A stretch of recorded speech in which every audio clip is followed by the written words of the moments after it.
If you want to get in on the action, we want to hear from you. Email us at faderoutemail@gmail.com with your questions, comments, picks, segment suggestions, you name it. We want to hear from you.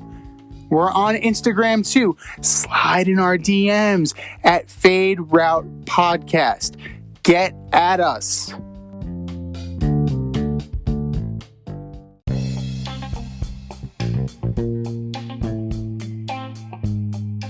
Welcome to the Fade Route with D and Z.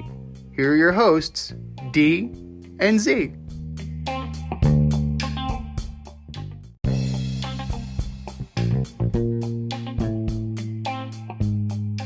Welcome everybody to this week's episode of the Fade Route with D and Z. I am Z, and once again there's a storm brewing here in Colorado. Looks like we're going to get about 8 inches of snow today and into tomorrow. And there's a storm brewing in the NHL, specifically in New York, as star winger for the New York Rangers, Artemi Panarin, has taken a leave of absence from the team, endorsed by the team, so it's not like he went AWOL or anything like that. After some allegations came to light from a KHL coach who alleged that he witnessed Artemi Panarin commit assault when he was 19 years old. So we're talking 10 years ago. This story is 10 years old. Allegedly, 19-year-old Artemi beat up an 18-year-old girl in a bar. Now, this is devastating news and it should not be taken lightly. However, sometimes you do need to consider the source, and this is one of the situations where politics and sports kind of weave their way together and make a patchwork tapestry of something that looks rather unseemly and smells about as much as well. The coach is a noted backer of Russian President Vladimir Putin, and Artemi Panarin is vocally anti-Putin. So recently he made comments voicing his displeasure with the Putin regime and how things go down in Russia, and then all of a sudden this story surfaces that's 10 years old, and the timing of it, the optics of it, it all stinks to high heaven.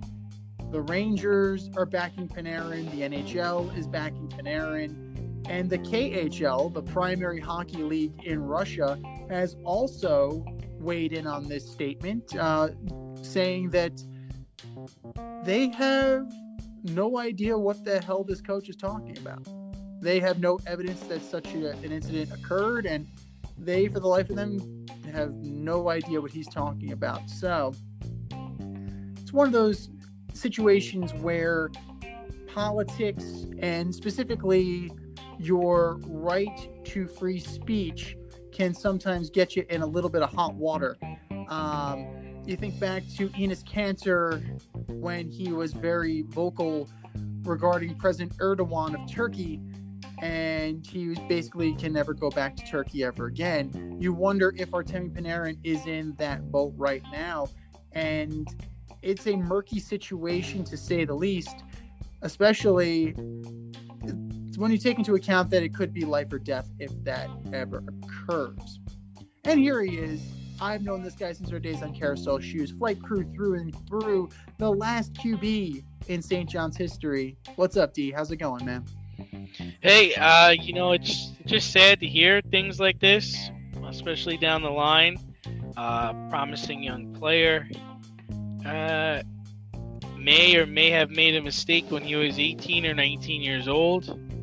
It just smells kind of fishy, especially when you see all these people coming to defend him, saying they never heard of this, they never knew anything about it. You're always skeptical when things like this come to light so many years later. Mm-hmm. It's not like ESPN was sitting on the story for a couple of years, but you just hope it's not true. And hope that during the leave, he's able to sort it out, able to get things right. come back to play hockey. I mean, he's a young guy.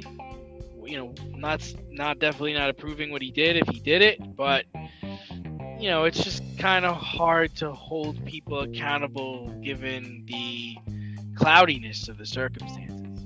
Totally, absolutely. And considering the source, you do have to take it with a little bit of a grain of salt, but he is letting the situation resolve itself. They're investigating and they're determining whether or not this actually did happen.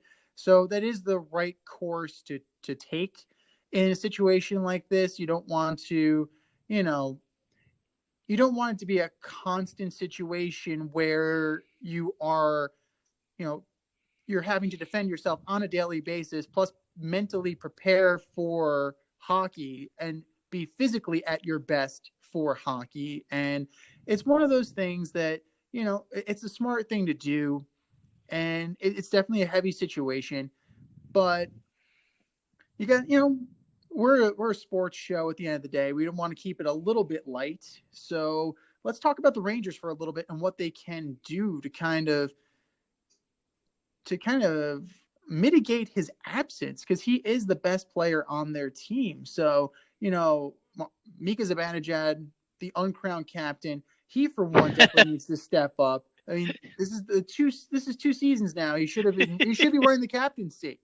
And it's ridiculous that the Rangers are not awarding him that captaincy, but he definitely needs to step up. It's been more of a pass first kind of year for Mika, and he definitely needs to start burying some goals and scoring. Chris Kreider has 2 goals tonight. Granted, as of right now, they are losing to the Philadelphia Flyers. It's the second intermission. They are losing 4-2. And, you need contributions throughout the team. And this isn't the first bit of controversy that's happened this year with New York Rangers. We didn't even mention the Tony DeAngelo situation where he allegedly got into a physical altercation with Alexander Georgiev, the backup goaltender, and has a history of physical abuse of teammates, and also, again, politics intersecting. He is a vocal Donald Trump supporter, and that is what that is. But one should not mean, I'm a Trump supporter, that means I assault my teammates. One should not have anything to do with the other. So the Rangers, when they got him, said they were very comfortable with bringing him in, that these situations occurred in junior hockey, and then all of a sudden they reared their ugly heads again, and he's been banished from the team. Like, they haven't released him, they haven't traded him, they Keyshawned his ass. So it's very interesting to see where the Rangers go from here, but it definitely has not been without controversy this season. I mean, we have a small sample size. We're, almost 20 games in. Most teams playing 16, 17, 18 games. You kind of, unless they get on a hot streak, this is what they're going to be. They're a 500 team. I think they're +2 in the goal differential. Bruins are kings. I mean, they're +15. They're killing everybody. They've definitely come to play this year.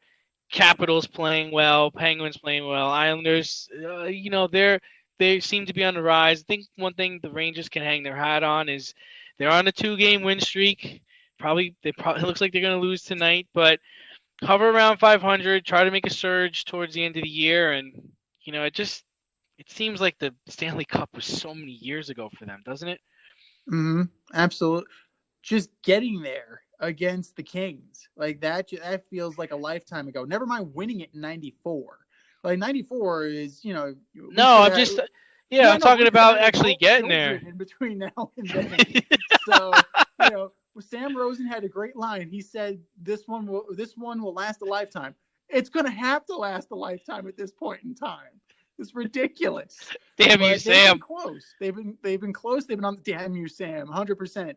They've been close. They've been on the rise. You thought when they went through the quick rebuild after tearing it down, after trading guys like Nash and Hayes, that they'd be on the come a little bit faster. But, sometimes this happens with young teams, and we need to keep in mind that the Rangers are a very young team. So, like, the Artemi Panarin signing accelerated people's expectations, myself included.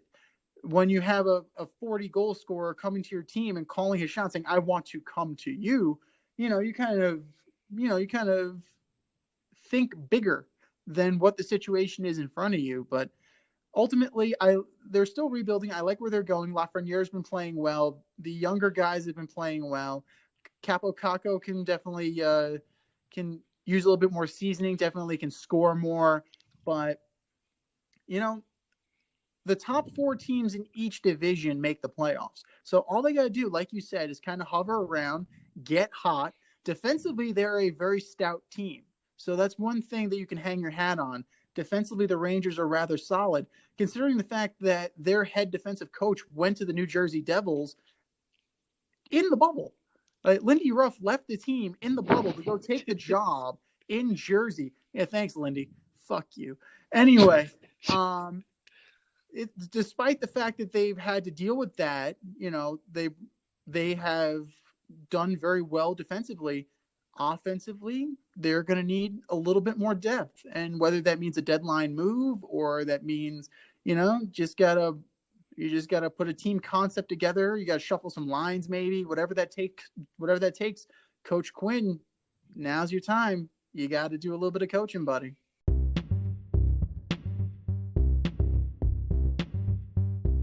It's time for the fade in, where we give a nod to the trending sports stories of the week. Yeah, I mean, the NHL players, teams are pretty much a full go at this point. Everyone's lobbying to get better.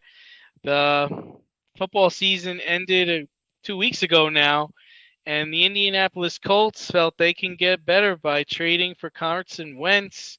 Deal included a third round and a conditional second round. So who won the trade, the Colts or the Eagles? Well, it's conditionally the Colts. Now, here's why it's conditionally.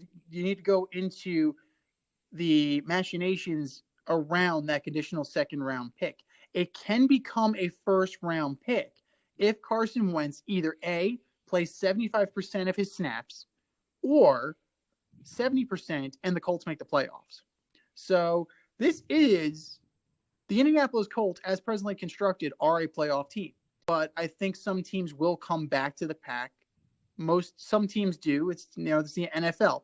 You're constantly having that situation where teams are bubbling up and some teams are stepping back, and they can definitely make the playoffs with Carson Wentz. Yeah, I find interesting though is that Anthony Costanzo retired, so you're actually getting some issues with that offensive line now, and that could spell a little bit of doom for Carson Wentz. But conditionally, right now, I'm saying the Colts have won that trade. Yeah, I mean, the Colts went up against Buffalo last year in the playoffs, played a really good game, really within one score of winning. Philip Rivers had a really good season. I mean, what we're talking about right now is, can Carson Wentz play as good or as better or better than Philip Rivers did last year? And I think the answer to that question is yes.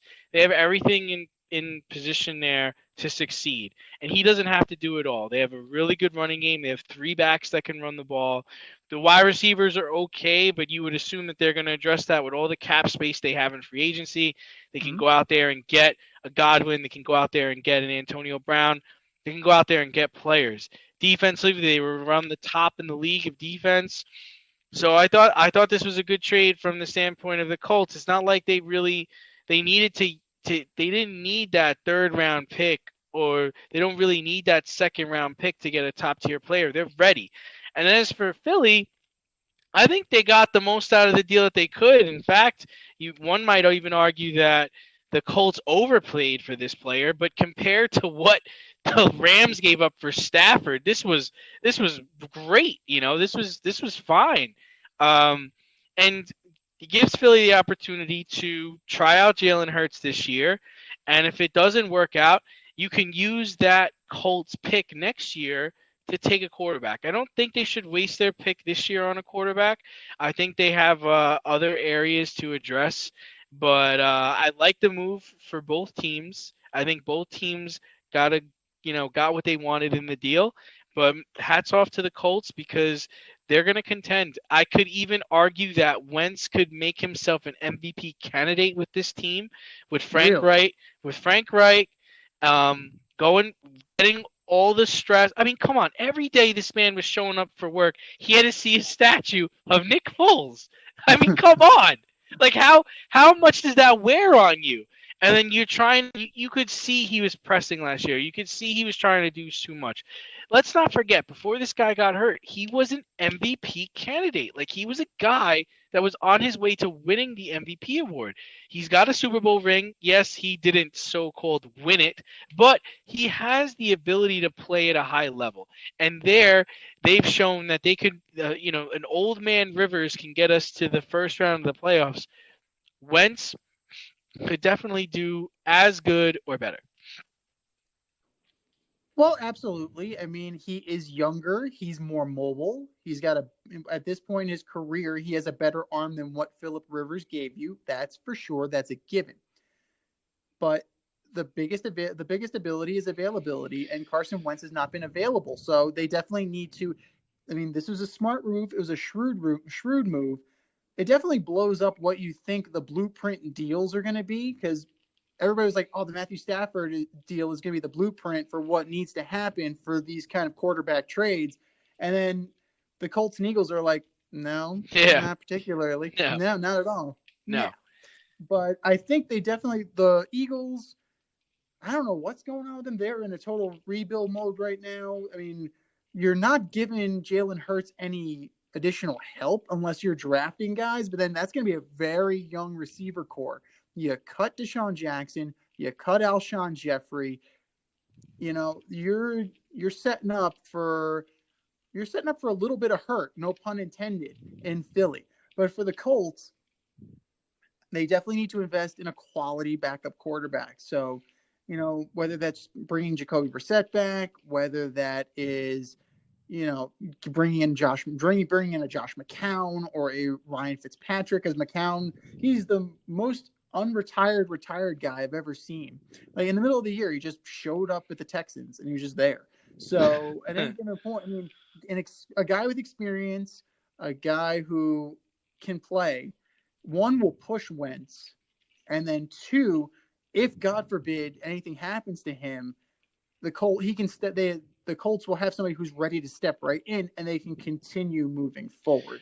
So I think that's the way to go. Well, I mean, here's the thing: is you can't mess with this guy's psyche right now. Okay, you can't bring in a guy that's going to compete with him. You want to bring in a guy that can hold the clipboard and come in for him on occasion. Yes, you can't bring in someone to compete him. You gotta really take it easy with this kid. And the other thing you're going to do is he needs to play. As bad as he plays, he needs to play because you need that conditional pick. So you're going to play him, even if he's throwing more interceptions than touchdowns, even if his completion percentage is terrible, even if you're losing. He's got to play next year. And you're going to find out what he is. We're going to find out if Frank Reich is the answer. And the deal is comfortable enough where you can keep him for the next 2 or 3 years, and if it doesn't work out, you move on. Like, I know you said Costanzo's gone, and yes, that's a vital part of that line. They still have Quentin Nelson, who is arguably one of the best first round picks in the last 5 years of the NFL draft. So he's an anchor. They're going to be fine, and I think everyone is going to get what they want out of this. Speaking of teams that are going to get what they want and players that are going to get what they want out of this, the Pittsburgh Steelers and Ben Roethlisberger have mutually agreed to restructuring his contract. So the cap hit is not $41.5 million. So bully for you on that, guys. Terms have not been discussed yet. They've not been released yet. We don't know if they have, if they've agreed to a number yet. But both sides are committed to that. However, with the number of unrestricted free agents that the Steelers have and the salary cap issues that they have, wouldn't they just be better off tearing it down? We were talking about this a lot the last couple of days, right? Because we just weren't sure what was going to happen with Big Ben. I mean, I got to be honest. On Monday, I thought he was going to get cut. I thought they were going to be like, you know what? we're done with this. We're ready to move on. We've got two quarterbacks on the roster that we can get by with. We can draft a Mac Jones or somebody else this year, and start to rebuild the team with top end wide receivers because their wide receivers are good. They're a little young, but they're good. Then on yesterday, I thought he was going to retire. I thought, okay, this is it for Ben. Like he's gonna just say, okay, I'm done. I don't know if it's the fact that Breeze looks like he's coming back and Tom is still playing that he really thinks he can play, but it seems like he's wanting to give it another go. And then the last thing I thought was, he today before the news broke that he was going to restructure his deal, I thought he might get traded. I thought they might be able to get him off their books, figure out somewhere where he wanted to go, maybe finish up just kind of like Philip Rivers did. I know Philip Rivers wasn't traded, but kind of that situation, give him a proper send off. And that's just not the case. And I don't know what they're going to restructure this thing to be. I mean, he's got to come down by at least half to make this thing worth it. So is he really going to just take $20 million to play next year? And how many games is he really going to play? I mean, we saw at the end of last year, it was awful. Like he could barely get through halves. The arm strength was going. The accuracy was off. He was taking too long in the pocket. We talked about this in our production meeting. Pouncey's gone. Who's going to protect him? So I think this is if they really go forward with thinking he's going to be their starting quarterback this year, this is going to spell the end for the Pittsburgh Steelers and maybe the end for Mike Tomlin. Well, I'm just going to rattle off some names of guys that are UFAs this year. All right, you ready for this? I'm ready. Psyched. Bud Dupree, Alejandro Villanueva, Avery Williamson, Matt Fielder, the right tackle, Mike Hilton, Tyson Alualu, Juju, Jordan Berry, the punter, Cassius Marsh. Let's go Cameron Sutton, James Conner. You can't pay all these guys. That guy. So, that guy. But, I mean, that's dire, man. And good for Ben Roethlisberger to cut down. I mean, there were reports that he would take the veterans minimum to kind of alleviate some of the cap burden, but that's your team right there. Like, those are impact players, and you can't replace them all overnight, and you can't re-sign them all unless everybody's taking a very team-friendly contract. So I don't know. I think they were just better off blowing it up and then start from scratch, and that is not even including Marquise Pouncey. So who left? There's going to be a lot of change in Pittsburgh, man. And, I mean, I don't think it's going to cost Mike Tomlin his job. I think they're going to give him a little bit to try and rebuild and try and rewrite the ship. It wasn't necessarily his doing. This is on the GM. And I think the GM his days might be numbered if they have a subpar season in Pittsburgh. Well, in all honesty, this wasn't a GM decision, right? This came from Art Rooney II, who pretty much gave Ben the option. He considers Ben family. Ben's been there for so long, and he feels like he deserved the right to decide his own future. So I guess that's okay. I mean, he did what? He brought them to 3 Super Bowls, and he won 2. So it's fair. It's just that, take this with the understanding of what you could be doing to the team. Like you said, you got a lot of guys going out the door. I'm not sure what their cap space looks like, but it's pretty dire because of Ben, essentially. Right. So I just, if you go into this saying, all right, we're going to do this for Ben, kind of like we're going to do this for John Elway, okay, that's fine, but understand that it could backfire because he's not John Elway. I mean, he's good, but he's not John Elway. I know a lot of people like to think about him as, one of the best quarterbacks of all time. I'm not. Ben's definitely a Hall of Famer, but he's not John Elway. No, he's not John Elway. And you know who? Another guy who isn't John Elway? Baker Mayfield. So he's entering his 5th year. The Browns are committed to picking up his 5th-year option, which is a smart decision based on last year. Like, he definitely not only showed you the maturity at the position, but also maturity as a leader and got the Browns into the playoffs. So big picture thinking here, should the Browns extend him or let it play out and then do it? Yeah, I mean, I'm of the house of they should just let it play out and then do it. And one of the reasons why is Baker Mayfield's good. I don't think he's overall number one pick good, but he's good. He's not Lamar Jackson. He's not Josh Allen. Those are the guys you're going to try to look to extend, right? I think with Baker, especially with the cap going down, you want to see how this plays out. Definitely. And the good thing for Baker Mayfield is that he's good for this team. Like he's excited to be there. He wants to be there. And he's performed. I mean, he definitely. Well, I mean, granted, he has career 75 touchdowns to 43 picks. So it's, his numbers are there. He's deserving of that extension. But, you definitely need to see more of him because this is the first step forward. You need to know if it's going to come with that step back that Cleveland and young quarterbacks are known for. So I would be very cautious if I was Cleveland. Surround him with as much talent as you can. Keep moving in the right direction.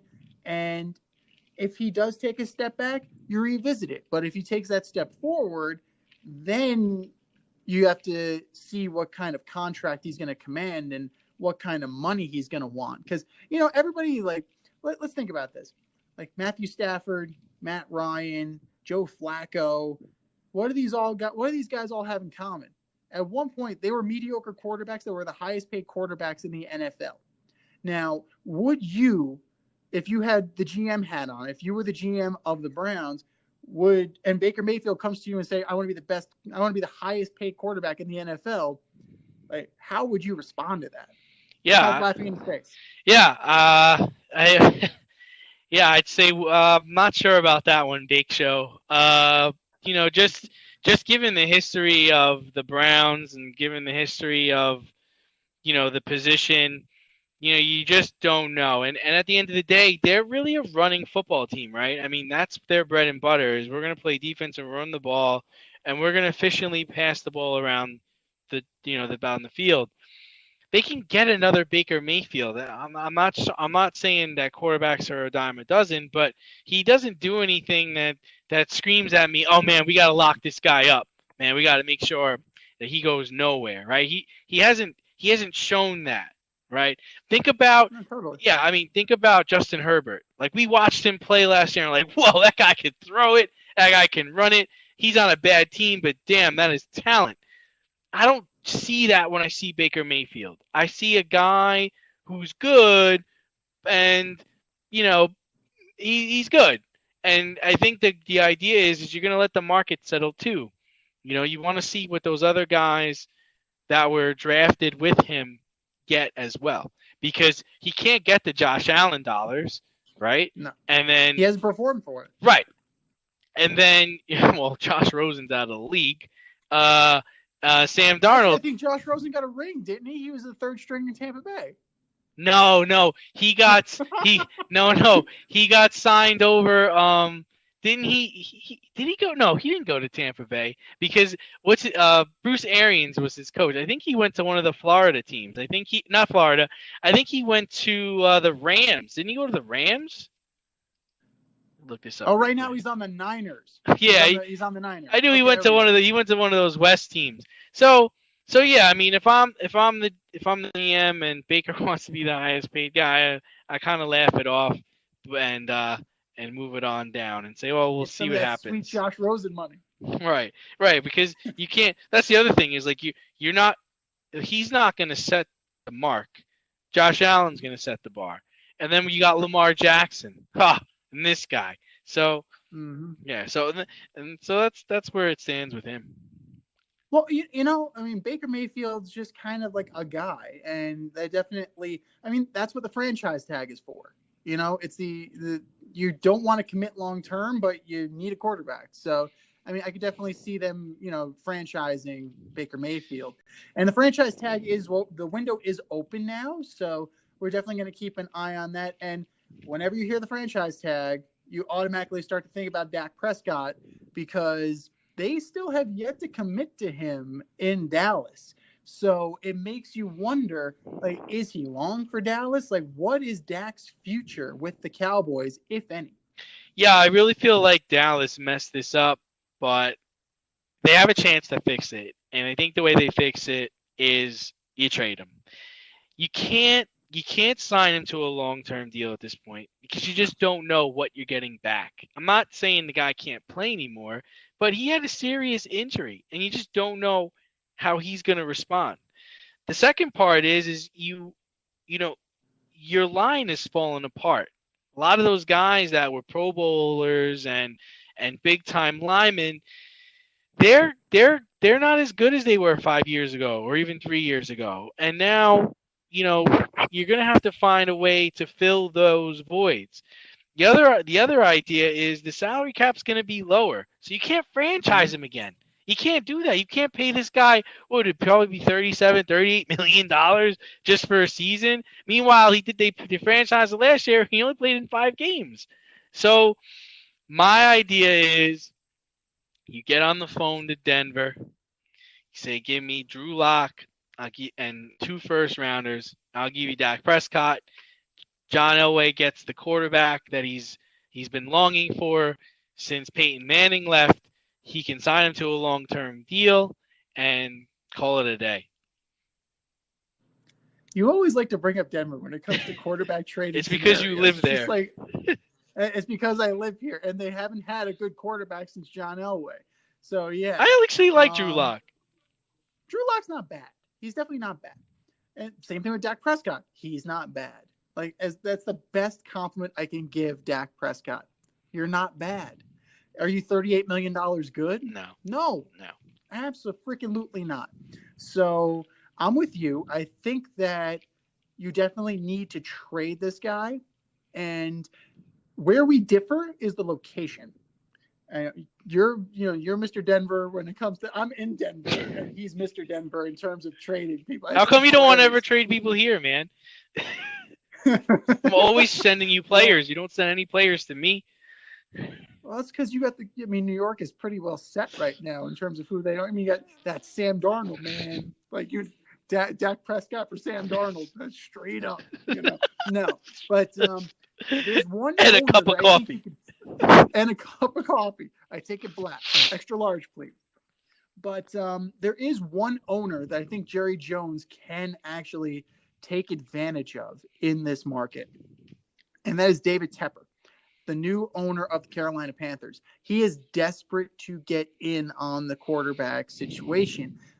He's willing to trade Christian McCaffrey for Deshaun Watson. He's just going to shoot your team in the foot, and it's not going to be pretty because you took your best player off the team, you replaced him with Deshaun Watson, and now he feels like he's in Houston again. In this situation, I think you can actually trade for Dak Prescott and you get to keep Christian McCaffrey. So you can actually build something moving forward. And it wouldn't take that much, really. I mean, maybe I would do, first of all, I would do Teddy Bridgewater because that would be a little enticing for Jerry Jones, right? I get my starting quarterback. He's already signed. I don't have to worry about that situation again. He's able to manage an offense. And let's be real here. That team should be all about Ezekiel Elliott anyway. Like, that team should be a run-first offense, the way that Ezekiel Elliott performs. Teddy Bridgewater and maybe a conditional fourth that could become a third, similar to the Carson Wentz situation. If Dak Prescott can stay healthy, it can change. But I wouldn't do more than that. And I think that he would thrive pretty well in that kind of situation. I think Teddy Bridgewater would do well in Dallas too. So it's one of those rare situations where it would definitely work out for both teams if such a situation was looked into. And then what, you think Dallas drafts a quarterback in that situation? Because I think they have like the 10th pick, right? They do have the 10th overall pick. I would think I would do that. I wouldn't do like the Trey Lances of the world. I wouldn't do the Zach Wilsons. I would do Mac Jones of Alabama. This guy is playing a pro-style system. He's as ready to go as you're going to get. And a year or two behind Teddy Bridgewater would do him some good. You learn under a professional how to play professional quarterback. What about Kyle Trask? He's good too. That would be if Mac Jones wasn't available. I don't think he's too bad. At 10 though, I don't know if that would be. That might be a stretch at 10. But Kyle Trask did. I mean, he did have a good season last year, but I think that might be a little bit of a stretch at 10. Yeah. Mac Jones, I think, would be a better fit if he's still on the board. I think if he's not on the board, then all bets are off. off. I think. I mean, and if you're Dak, it's not a bad situation. Last year, all the Panthers did was draft defensive players, so you got to imagine the defense is going to get better. You have Christian McCaffrey, who is up there with Zeke, right? I mean, he's a very good running back, very stout player, very very versatile player. Your receivers are a little challenging, but they can go out there and get receivers. They can go sign a receiver. They can go grab a receiver. I don't think it's a bad idea, but one thing's for sure: franchising him is not the answer. No, not at all. Not especially with the cap. With the cap going down and him getting paid $38 million, like that's just you just don't franchise amazing amount of don't franchise quarterbacks. It just doesn't work out. I mean, I think the whole Kirk Cousins situation should have taught everybody a lesson in the franchising quarterbacks. It's just not a good idea. I mean, you either like the guy or you don't like the guy. If you like the guy, sign him and keep him. If you don't like him, trade him or let him go. It's not a hard concept. It's also two sides of the same coin too.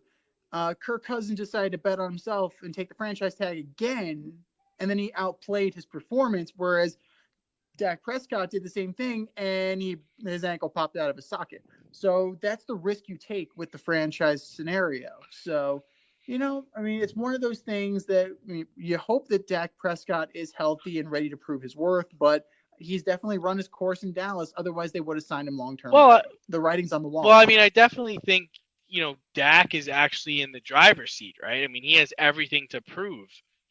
The Dallas, I think, is the team that their ownership are the ones in trouble because they're stuck making a tough decision.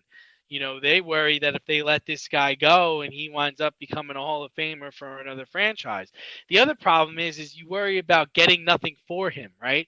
So, like, if he does play out his contract and then he just leaves, like, that's the last thing you want, right? You're not going to let him just walk out the door.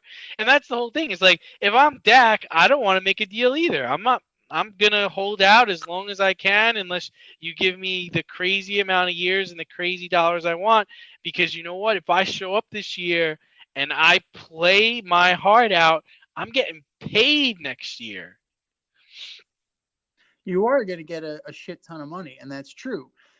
But it's the worst time for him to come off an injury because it does give the team a little bit of leverage to say that you need to be on to make a good deal.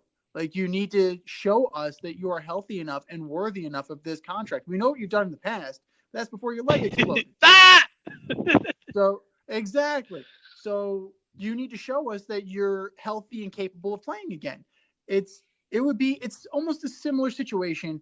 It's a different scenario completely, but, it would be like as if Alex Smith didn't have the big contract. He was playing on that contract, and all of a sudden, his leg did what it did. Exactly. His tibia and his fibia, just exploded, and he's now out of the league for 2 years. So it's one of those things. It was a gruesome injury. He needs to prove that he can actually play a little bit. So I don't know. He's both sides are in a little bit of a pickle right now. So they may need each other a little bit more than we're letting on. Speaking of letting on, who knew that the Brooklyn Nets would have been able to sweep the West Coast with victories over the Clippers, the Suns, the Lakers, and the Warriors, with a couple in there as well with the Kings. But the Queens. They did it without Sacramento Queens. We miss Shaq.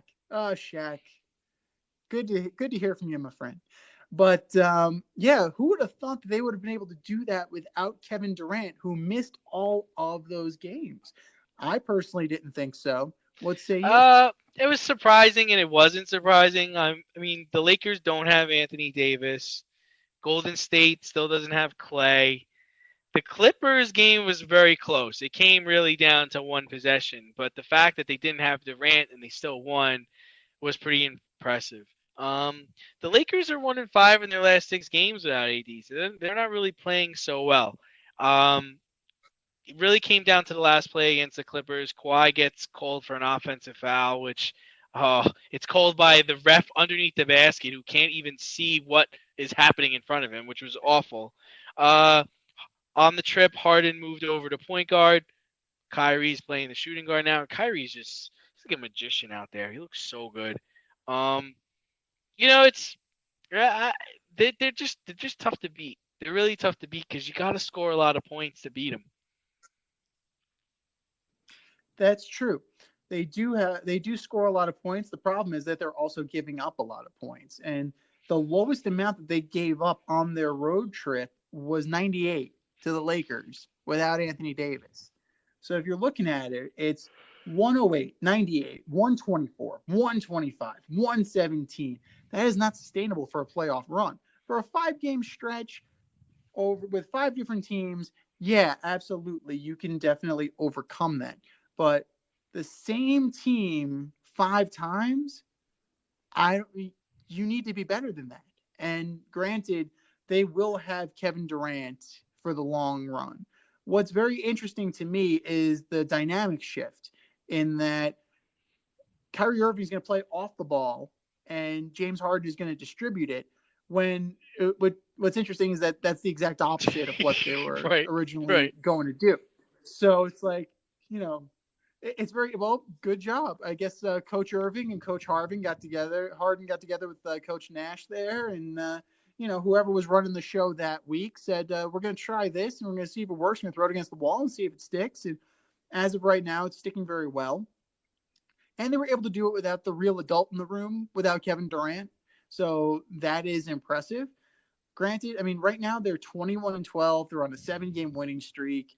Like, things are looking good for the Brooklyn. Yeah, I mean, it's just quite impressive, the dynamic of that team and how much of an impact DeAndre Jordan is. I mean, they throw him lobs. He grabs 12, 13 boards sometimes. He's very involved in their offense. He's a rim protector on defense. But man, James Harden is just, it's unbelievable. If anybody thought what he was doing in Houston was just because he was in Houston, it's not true. And you almost look back and you're like, wow, I mean, this guy was on the Thunder. Like, imagine if Sam Presti kept, Harden, Westbrook, and Durant together. Was Westbrook really the problem? Was he the only person that they really just needed to get out and bring in somebody else for that team to succeed? Because it's looking like, Kyrie is really the difference there. Yeah, I mean, it is very interesting that, if you look at Westbrook and you see what's happened to every team he's been on, they have not performed up to the expectations that people had for them. And you can say that similar with Kyrie too, without another star to play off of. Fortunately for him, he has 2 stars to play off of now, so he doesn't necessarily need to be that guy. So each one of them, building the big 3, each one of them will complement each other in such a way that it takes the load off of them, and it definitely helps in the long run. But it is very interesting, though, how quickly James Harden was able to turn it back on. So it shows the greatness of him, but also kind of the selfishness of it in the same regard, because it's like, really, you're telling me that your kind of performances that you're doing now could not have elevated the Houston Rockets? I find that hard to believe. A rising tide floats all boats, and the other players would have played around him. I'm looking forward to some tests that they have coming up in March. I really want to see them play the Celtics. At the end of March, they have a really good matchup against the Jazz in Utah. So it'll be interesting to see how that game plays out. Well, they have a good track record against good Yeah, teams, so too. I definitely want to see how they will perform on that. But that's the thing; they gotta clean up their performances against the lower tier teams. I find that very interesting. They play up to the level of their competition; they play down to their level of competition. So, granted, in the playoffs, they're going to be playing upper echelon teams. So if they're world beaters now, I mean that trend is sure to continue. So I guess bully for you.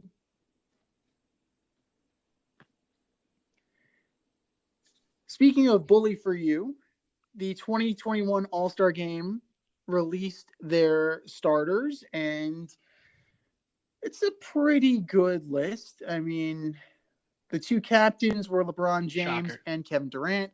LeBron, the star shocker, I know. I mean, I was waiting for John Scott to come back the year that the NHL gave the fan voting, and John Scott won the All Star captaincy. So good job there. But as predictable as ever, LeBron chose Nikola Jokic, Kawhi Leonard, Steph Curry, and Luka Doncic as his starters. And Kevin Durant has Giannis, Joel Embiid, Bradley Beal, and Kyrie Irving as his starters for his team.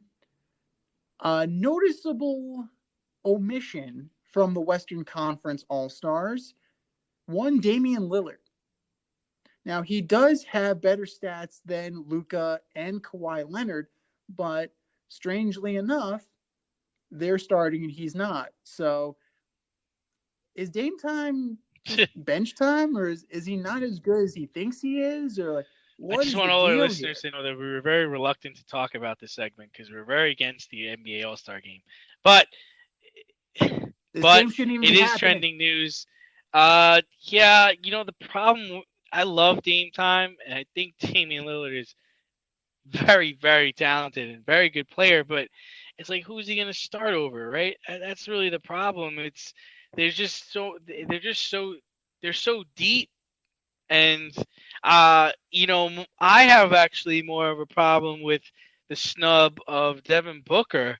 I mean, Devin Booker was lucky that he was able to make it on the team because Anthony Davis is not going to be able to play. But you got Zion Williamson making it over Devin Booker. Devin Booker's team is in fourth place. He's averaging like 26 points a game. Devin Booker got didn't make the team, and Zach LaVine did. Like, who's doing these votes? Like, what's going on there? Uh, Is it like baseball now, where every team needs to be represented? I'm just throwing I that think out there. I Zion don't made it know. because he's kind of like the face of this year's um he's the face of last year's rookie class essentially. But Zach LaVine, man, Right. I mean, so and Chris Paul, Devin Booker didn't. Well, I mean, he's there for the mid-game Devin dunk Booker didn't contest, though. even make it over Chris Paul. Chris Paul's on his team. No. So, you know, as much as I think Dame Lillard is, a primetime player and an upper echelon player, it's just hard to find a player for him to start over. Like, he's not going to start over Steph Curry, right? I mean, No. so it's just kind of hard to find a place where he can actually fit in. I mean, the one argument maybe would be Luka Doncic. I mean, he's averaging one more point than Luka, but Luka's got him on the assists. So it's like one of those things, and you don't want to start three guards. I mean, you can take Kawhi Leonard out and have Kawhi come off the bench, but then you're like, I don't know. It's a murky situation. The All Star Game is just a TV show anyway, so nobody should really be getting that bent out of shape about these things. I was But surprised Bradley Beal was named a starter. I, I was also surprised Kyrie Irving was named a starter over James Harden. Like, Harden's coming off the bench. Like, what is going on? Harden's like the best. He's the best player on the Nets right now, as far as distributing the basketball, playing defense, and scoring. Like, he does it all.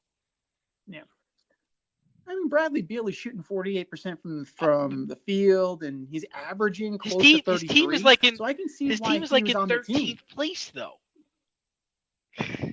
I can see why he's on the. I can see why he's on the team. I don't necessarily agree that he should be Right. starting, but I mean, he definitely has a place on the team. But if you start, if you were to start Harden and Kyrie, I wouldn't be upset about it because the game shouldn't be happening in the first place. Right. So that's, I can't get that worked up about it. So good for you guys. Congratulations. You're going to be part of a controversial game. And the funny part is fun. they're even, when they're advertising now, they're even touting it as an exhibition game where, was it baseball used to go, and this time it counts, and we're looking for bragging rights and things like that. No, Right. They've pretty much openly said this is an expedition. The mayor of Atlanta doesn't want anybody going down there. No one doesn't want anybody celebrating it.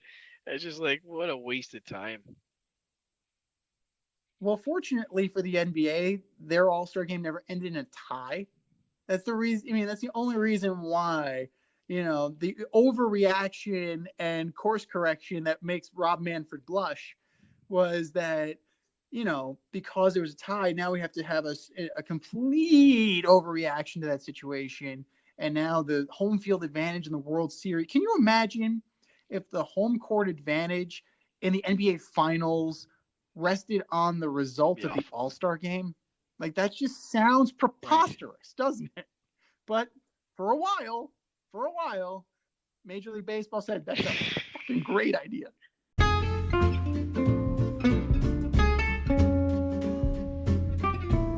I'm getting hungry over here. Should have cooked up some dinner.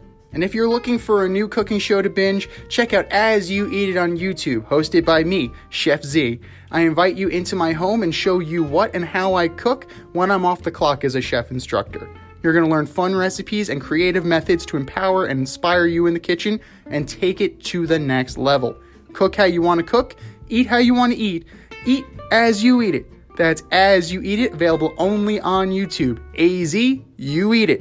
Check it out, and let's get cooking. You know who else thought something was a great idea? The NHL decided that they were going to have their games in Lake Tahoe. So they had 2 games over the weekend in Lake Tahoe. And granted, visually, it was beautiful. It was amazing. You had the mountains, you had the lake, you had the trees. It was like something, it was picturesque. The problem was nobody told the Sun. So what happened was the game had to be delayed until midnight. They got 1 period in of the game.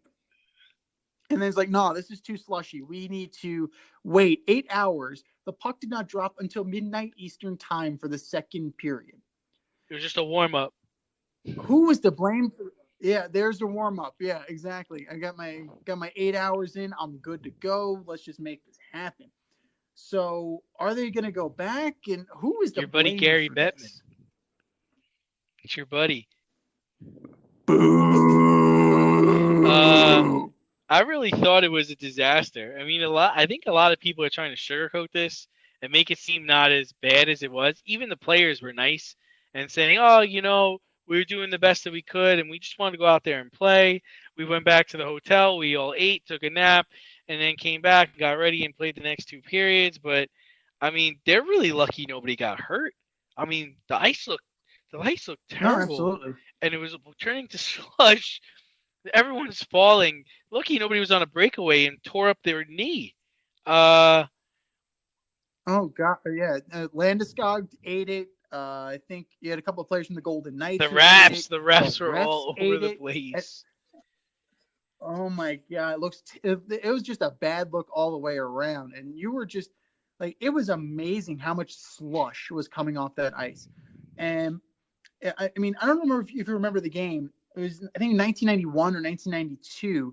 The Rangers and Kings played an exhibition in the parking lot of Caesar's Palace, basically.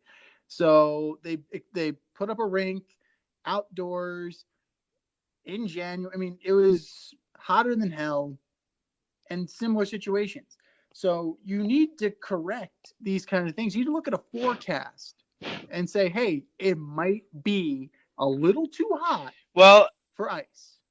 Or we need to have like something pumped underneath, something to keep it going. But the sun delay is just, it's just, it's we just insane. Couldn't get away from the sun. Sorry. No shit, Gary. It comes up between 6 a.m. and 4 o'clock in the afternoon.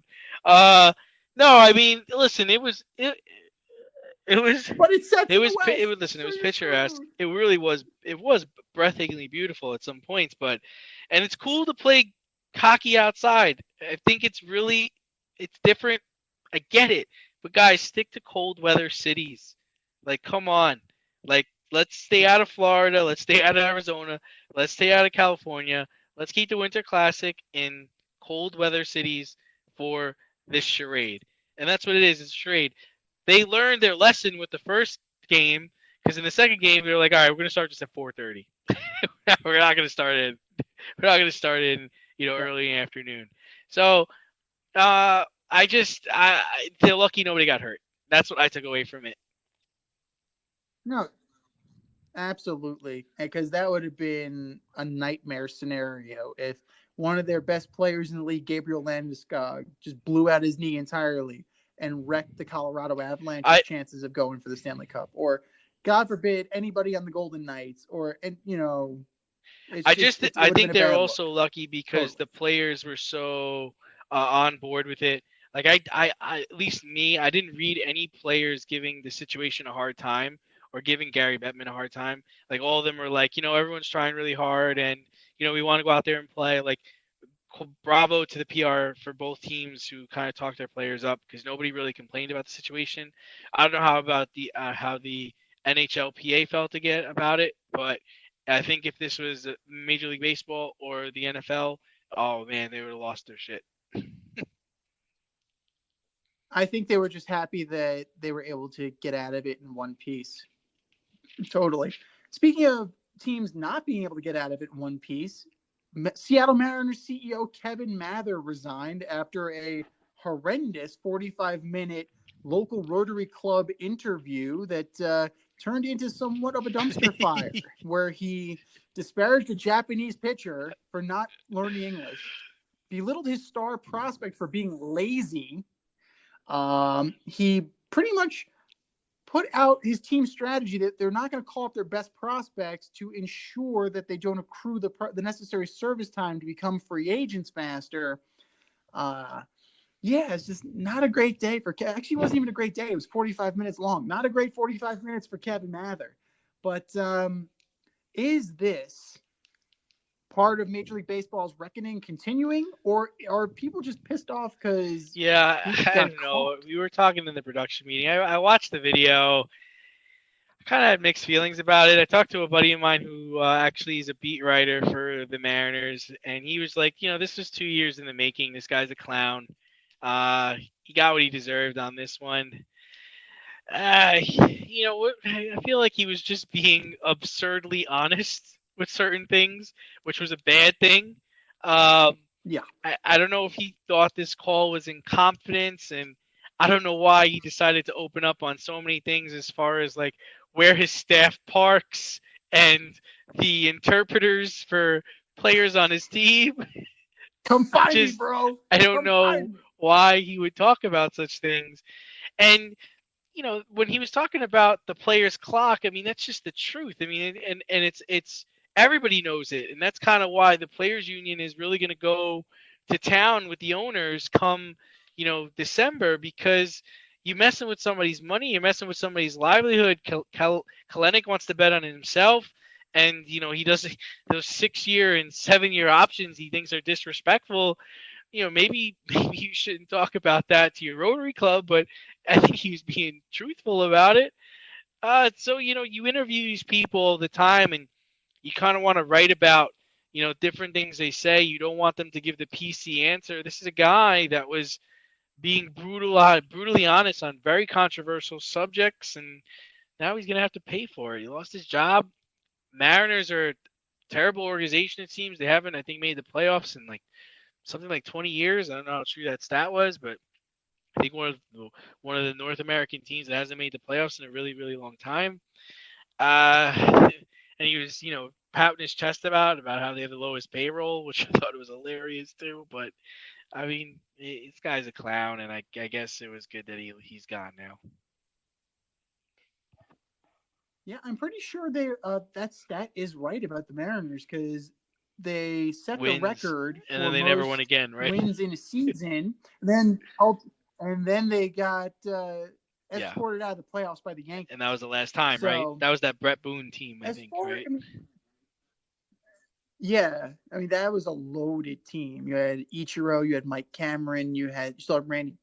No, you didn't have Randy Johnson there. I think that was A-Rod's last year. I think you still had Buhner. So you had a loaded ass team, and yeah, just like that was it. Like they were always like the little engine that could though. They had great teams but could never get over the hump.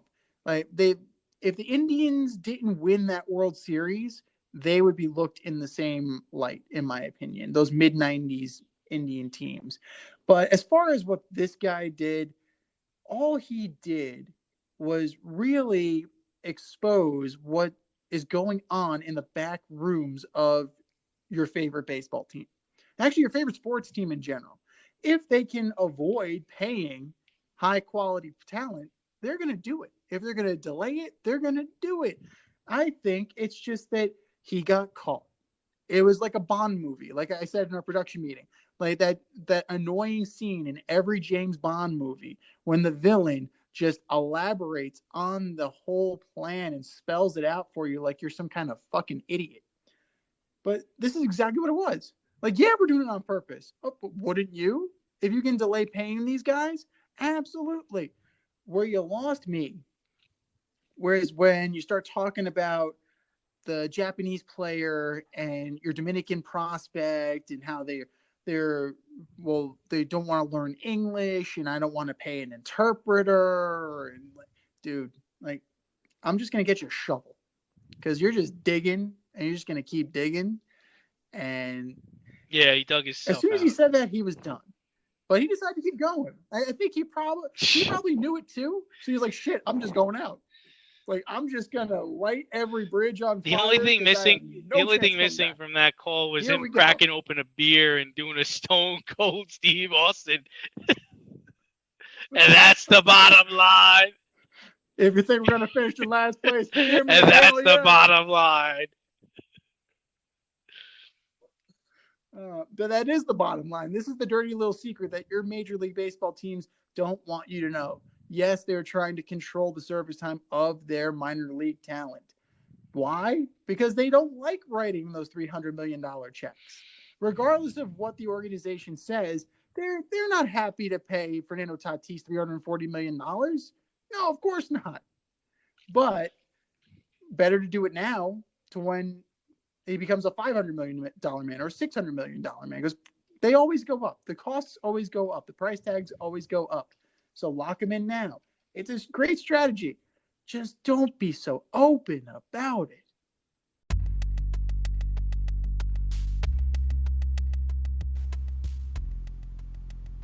Order up!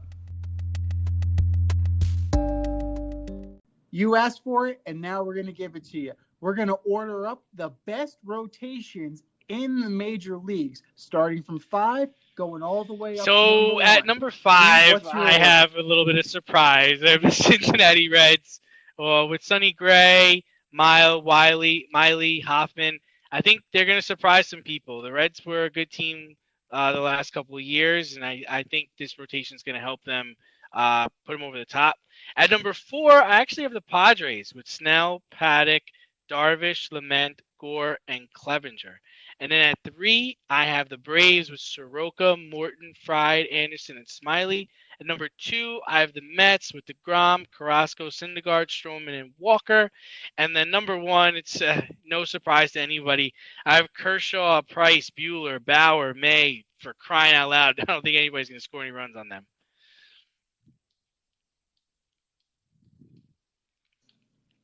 A fine list to be had. Absolutely. All National League, by the way. A couple similarities, a couple differences, but for me, yeah, all National League. Yeah, I mean, I'm sure. I mean, there are some American League teams that we are leaving out as honorable mentions, but you know, you need to have at least 3 good pitchers for me to put you on this list. 4, I'm going to bump you up a little bit more. And I'm actually going to leave out guys who are injured. So guys like Soroka and Clevenger. And if their rotations are, and Noah Syndergaard, by the way. And if your rotation is still able to kind of like stand on its own 2 feet, then by all means, you're getting moved up the board. And number 5, I'm agreeing with you. I'm going to go with the Cincinnati Reds. That you're 3 deep. Sonny Gray has proven that he was not the flop he was in New York. Luis Castillo is a stud.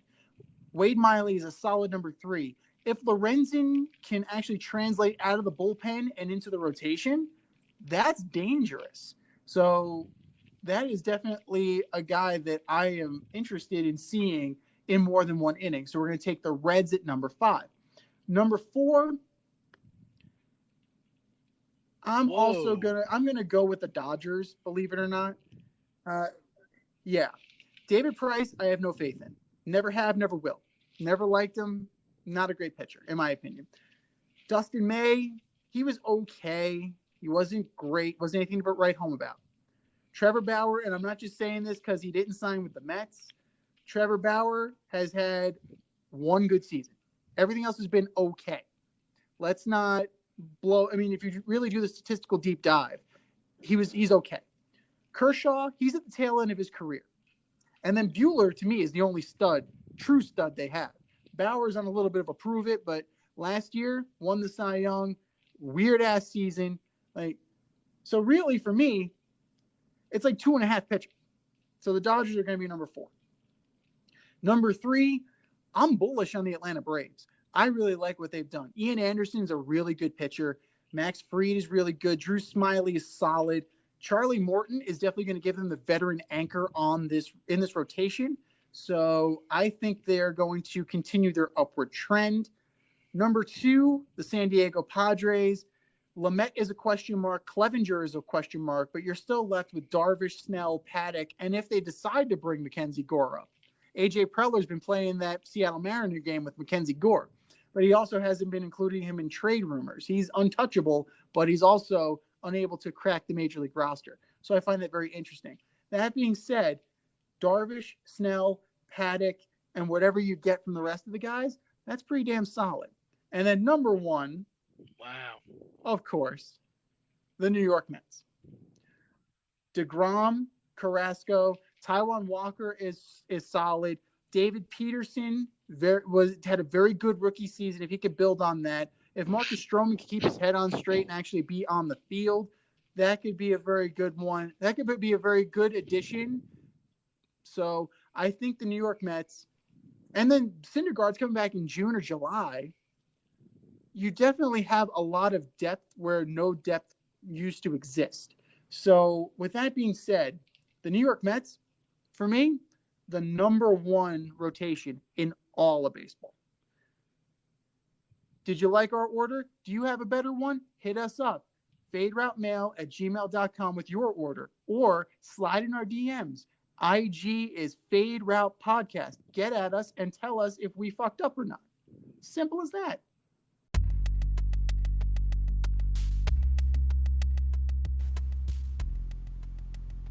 Order up! You're not hearing incorrectly. We're doubling up on Order Up.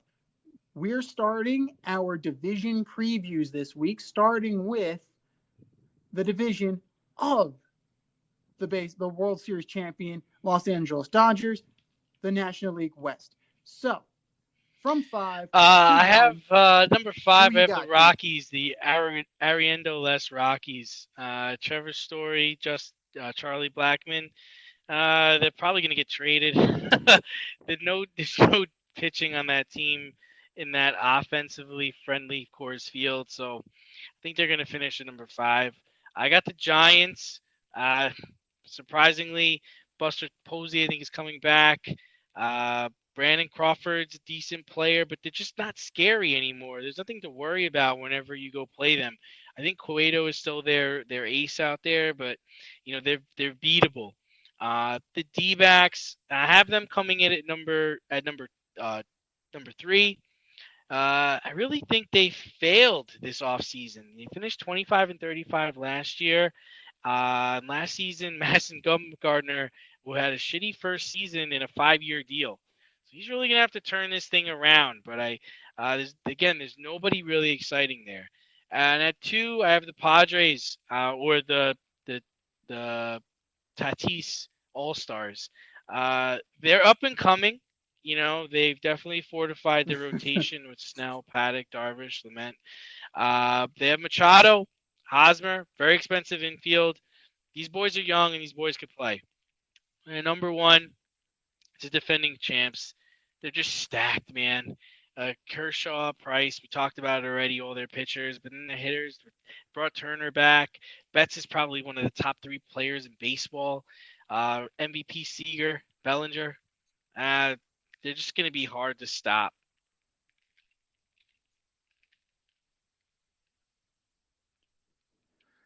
I agree. It's definitely a 2-horse race in this division, so it's going to be tough to beat either the Dodgers or the Padres. But we are both in agreement that number 5 is the Colorado Rockies. Like, they've got, I mean, no offense to anybody on the Rockies, no offense to the fine people of Denver that watch them play. Herman Marquez is your best pitcher. You have Antonio Senzatella, who's decent. Trevor Story and Charlie Blackmon. None of them will be Rockies by the end of the year. So I really don't know what they're doing. And Nolan Arenado didn't know what they were doing, which is why he's now a St. Louis Cardinal. Number 4 for me is the Arizona Diamondbacks. I like their offense. They just added Asdrubal Cabrera, so I think that the plan is they're going to move Ketel Marte to center field from shortstop. So I think that's what's going to happen with that. But the pitching, man, it's just not there. It's Madison Bumgarner and Merrill Kelly is your number 2. Huh? Like, you need more than that. You need more than that. I'm sorry. Number 3, the Giants, just by default. They're not as scary. They're not scary anymore. They're absolutely not scary, but they definitely have some. They have Cueto. They have Kevin Gausman still. You still have Crawford. You still have guys on that team, and you definitely you have some pitching that will keep you afloat in the division. Number 2 for me, this is a tough one. Do you want to go veteran and stacked, or do you want to go young and stacked? And I'm going to go young and stacked. I'm going to go with the Padres. I think that last year was a good first step. You have to prove you can do it again and not fall back to the pack. So that being said, I think you're going to have a good year from Fernando Tatis. Not going to be a transcendent player. Like, he's not going to be on the level of a Trout or a Mookie Betts, but he's definitely going to get the job done. Machado is going to be Machado. Hosmer is going to be Hosmer, but it really boils down to this rotation. How are Blake Snell and Yu Darvish going to adjust to being in the National League West? How are they going to adjust to, being a part of this team? They're not going to be able to outscore their bad outings. So you kind of need to keep the ball in the ballpark. At the end of the day, pitching still wins you championships. And number 1, the reigning, defending champion Dodgers. They are a very loaded team, like you mentioned. And then you still have guys that can't even crack the team. Like, Gavin Lux is only going to make this team because they lost Kike Hernandez. So you're going to have studs 1 through 9 in your lineup. And then you're going to have that rotation. We're going to see what they're really made of. And for me, this is a make or break year for Kenley Jansen. He needs to prove that he is a legit closer. He needs to prove that he can actually do it all year and help this team repeat as World Series champions. What do you guys think? Hit us up on the gram. Hit us up in our emails. Let us know what you think and give us your orders too.